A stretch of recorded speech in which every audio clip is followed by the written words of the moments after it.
right, Saints fans, it's halftime of this Falcons-Saints game. The Saints are trailing 16-7. Let's talk about it here on the Straight Up Saints podcast presented by Scott McNair Injury Lawyers. Saints first half notes. Offense has been an absolute train wreck. Even coming out of the bye week, no creativity, no easy plays here. Now no Alvin Kamara due to knee injury. That's going to be an added factor for the second half. How are they able to adjust? Defensively, mixed bag. You've seen the good, a pick six. You've seen the bad, having a drive where Kirk Cousins just methodically gets down the field. Special teams, though, absolute story so far for this game to talk about if the Saints go on to lose this with them being down 9 at the moment. Blake Grupe missing 2 kicks, 47 yards and 38 yards. Those should be easy field goals. Those should be manageable field goals. In a dome, he's missed both. Meanwhile, on the other side, Zane Gonzalez for the Falcons has made a 56-yarder and a 54-yarder. And I say this, and I'll get into your comments in just a quick second, guys. At some point, as a head coach, you got to show that you are the guy in the room that everyone has to look to and has to respect. And if Blake Grupe can come in, week out, and miss kicks and cost his team points and still have his job, what message does that send to the rest of the team?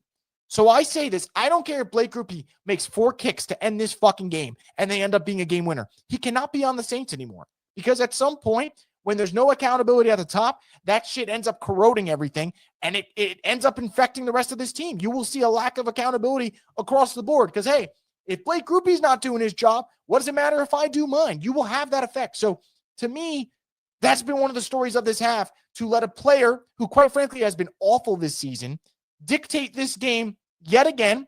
It's frustrating. It's quite frustrating. So, again, there's still a lot of time to win this game, or just at least show some improvement. Because let's say for a lot of people, they don't want the Saints to win this game. There's time to show some positive signs. But my 2 takeaways, no accountability when it comes to Blake Grupe. He's allowed to do whatever the fuck he wants. And 2, Kellen Moore off a bye. Are you going to be that offensive guru? Are you going to show us a little bit of flavor to this offense? Well, no, it's as bland as shit. And quite frankly, it looks worse than it did prior to the bye week. And to me, that's a little shocking. So, yeah, let's get into your comments, guys. Let's talk about it. Joby Miller here says, Hill was one of my favorite Saints ever, but it's time. Yeah. I mean, Taysom plays got to go out the window. And Taysom usually lives for these Falcons games. He's not doing shit, man. He's not doing shit. Taysom's not the reason they're losing, obviously, but, you know, it's an added factor to this game of your offense doesn't have playmakers, and your offensive play caller doesn't have anything to make your life easier for your young quarterback or just for the offensive team as a whole. So personnel is not great, but the play calling isn't great either. So I think that's definitely a problem. Keep in mind they got rid of their original kicker and found someone better. Meanwhile, the Saints, mom and pop shop, loyal to whoever, a nice guy. Yeah, Zane Gonzalez was not the starting kicker of the Falcons earlier this year. You pick him up off the street, frankly, and he's been great today. Whereas Grupe, there's this loyalty to a guy that, what the fuck has Blake Grupe ever done for the Saints? What has he done for the Saints that warrants this? And Grupe had a good year last year. Don't get me wrong. He had a good year for the Saints. He only missed 4 field goals last year. He's missed 8 this year. He's missed 8 field goals. At some point, as an organization, have some respect for yourself and get rid of this motherfucker because it's not happening, man. And the fact that I sit here and after 30 minutes of football, I could say the only highlight for the New Orleans Saints right now is a pick 6 is quite embarrassing. And it's a nice pick 6. It's a good play by Stutzman. It's a good play by Kool-Aid. And it's a really good play by Justin Reed, who had the interception. But 30 minutes of football against a Falcons team that is on a 5-game losing streak, and that is the product off of a bye week, shame on the coaching staff. And I know the personnel is not good. I understand that. It can't look this bad. It should never look this bad. And yet it does. And yet it does. Why didn't we cut this motherfucker weeks ago? I don't know, man. I don't know. 75-yard tip to return for a missed field goal had me heated. And isn't that kind of the way to set a tone for this game and kind of let you know what Saints game you're in store for? Your immediate red zone opportunity ends up being a drive where you lose yardage, and then your kicker misses a chip shot field goal. It could have been 2 weeks or 2 months, and Kellen wouldn't have this team ready. It does feel that way. And it's not going to happen. He's not getting fired after this year. The Saints will be loyal to him. They might give him 3 years. Who the fuck knows how this thing plays out? What I can say, though, is that right now, I don't feel like the Saints have a guy who's a legit head coach. I don't. And maybe Kellen will change my opinion over time. But I don't see how you can end up keeping up the faith in what he does as a play caller. 95 total yards at the half. Damn, it's a shit show. It's a shit show. Beyond frustrating. Saints are 2-8 after bye. It's a shit stat. That's true. I mean, that's an alarming stat, but not great. That's technically 9 points on Groupie, 2 missed field goals, and then they were able to get 3 off that miss. Yeah, look, that's part of the game. It's part of the game. That's why I say, like, you could say, oh, don't pin it on the kicker. Fuck that. I could pin it on the kicker. Even when the offense isn't playing well, there should be more than 7 points on the board. It should be a 13-13 game right now, frankly. And it's not. If the Saints don't cut Groupie tonight, then I don't know what message you're sending as an organization, And I know the Saints, you guys talk about the mom and pop shop stuff, and you guys aren't wrong. The Saints operate differently, but that is also why this is a bad team right now. It's the way they operate. You act like your shit don't stink. Your shit absolutely reeks. And that's just what it is right now. After bye, the offense looks worse. It does. And I don't know how. I really don't know how that was possible. Give me one reason to believe Kellen Moore's the answer. Clint, I can't give you one. And again, I know I tend to fall towards the pessimist side of things, the pessimistic side of things. I get that. But I really don't think he's a good head coach. I don't think he's schematically impressive at all. I don't think personality-wise there's anything there. And look, unless behind the scenes, Kellen Moore's telling Mickey Loomis, dude, we got to cut Groupie. And he's going, no, we can't. I love Blake Groupie. I don't. I don't think that's the case. What is the ringing endorsement for Kellen Moore? What is his calling card? Don't see one. Put Justin Reed at kicker. I would be fine with that. I'll be fine with that. How did Groupie even get a captain's patch? You guys want to talk about captain's patch? I mean, they just cut a captain this past week. Brandon Cooks, 2-year, $13 million contract, did absolutely nothing for this team. You just cut him. The captains on this team, for the most part, they don't produce. And you really want them to, but they don't. Clock management sucks ass. Don't disagree with that. I don't disagree with that. Jaden says Kellen does not have to be one and done. Stop it. I'm not saying he has to be one and done. I'm saying he has to start showing signs. He's not going to be one and done, so I'm not even going to entertain it. The last 3 years, I was on the fire Dennis Allen after every loss, and a lot of that is because I felt vindicated because we knew he was a bad coach with the Raiders. Kellen's going to have his time. They're going to give him grace. Where are the signs, though? That's my question.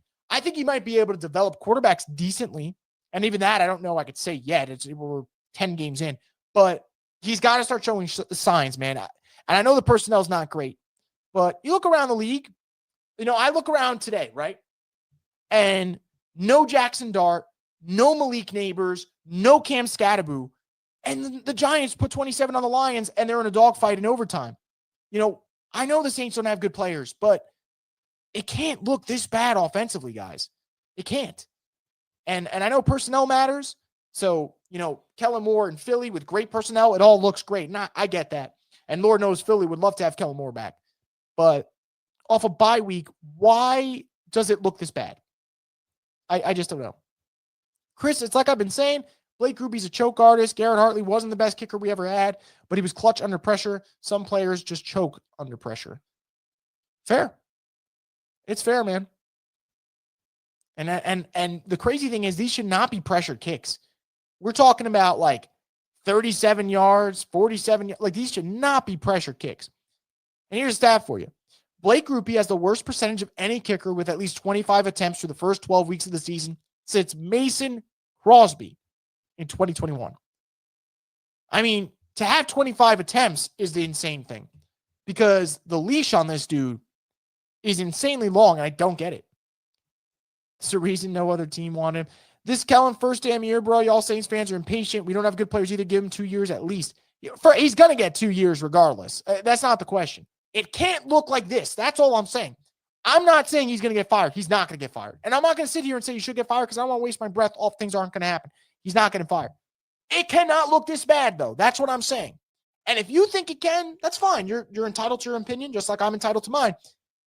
Off a bye, though, this is how bad the offense looks. The offense doesn't have a single fucking point. to me, that's alarming, you know? It's really hard to evaluate any of these quarterbacks for real with this coach and roster. I mean, what other roster is rolling out Mason Tipton as wide receiver 3 and Devon Vele as wide receiver 2? What other roster? I really don't know. Why is Justin Tucker unemployed? Go ask the massage parlors why that man's unemployed. They'll get you your answer. We have to slow the talk on Tyler Shuck being our franchise quarterback. Yeah, I mean, it's going to be a week-to-week thing, I think, as all fan bases do. Today has not been good. Last game was very good. Rams game was not good. Also didn't have the ball. But, I think it's way too early either side of the fence to say he's either a bust or he's a starter. Can't go there, you know? Blake Grupe is no good. See, that is something we could all agree on, and an assumption we can come to. A conclusion we can come to, excuse me. Only way Moore is one and done is if he loses confidence with the players or there's something controversial around him. Yeah, that ain't going to happen. He'll be back for next year. Giants have Jameis, a more skilled quarterback, and offensive line. Again, see, this is my problem. Them are not being fair. It's not about the record. It's not about the record. See, I just saw it's not about the record, man. I'm fine with the Saints being 2-8. There's nothing wrong with them being 2-8. It's how the offense looks. It can't be this fucking bad. It can't be this bad. 7 points right now. It's not from the offense. 0 points from the offense today. You beat the Panthers. You scored 17 points. The game before that, you played the Rams. You had 10 points. The game before that, you played the Buccaneers. You had 3 points. The game before that, you played the Bears. You had 14 points. It can't look this bad. And I'll take the Bears, for example, right? You had 14 points against the Bears. Mason Rudolph and the Steelers put up 28 points today. It can't look this bad. That's the thing. And this is off a bye week. It's not about wins. The Saints can lose today, and that's be fine. I know they're playing the Falcons. I want them to beat the Falcons, but they can lose to the Falcons. I'll be okay. 7 points and the 7 aren't from your offense? That's embarrassing in my opinion. And again, it's not like you're playing a world beater in Atlanta. You're playing an Atlanta defense. They gave up 448 passing yards to Bryce Young last week. So that's all I'm saying. It's just to take everything a little bit in context. Am I rash to say that I don't think Kellen Moore's the guy? Probably. I think that's a little harsh on my end. But it's all in context of what they're not doing offensively. And right now, it's a lot of bad. You know, it doesn't – what do they show on offense? What's the calling card? Outside of Olave making a play, you know, I just don't see it. Notice how much time Cousins has now, a little time Shuck has. That's definitely part of it for sure. No Fuaga hurts. Atlanta does have a good pass rush. I would say that's one of their skill sets. But, yeah, I just think offensively it can't look this bad. It can't. And I'm okay with the losses. I really am. I don't want to see a scoreless offense through 2 quarters. As the second half